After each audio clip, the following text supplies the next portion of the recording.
lagi apa tadi? Vaksin, gimana rasanya? Sakit?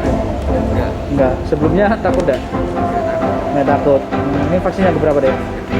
Kelas berapa? Kelas 11. Sudah PTM? Enggak. Enggak ikut PTM. Daring jadi? Masih daring.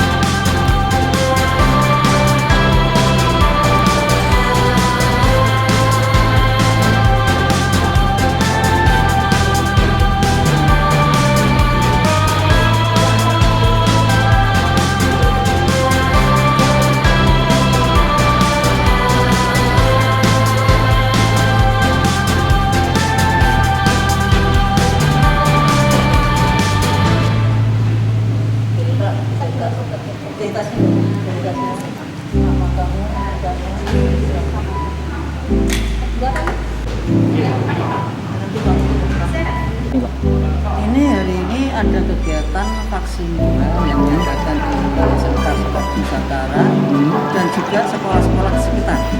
Ada yang dari SMA, ada dari LTS, juga SMP 3.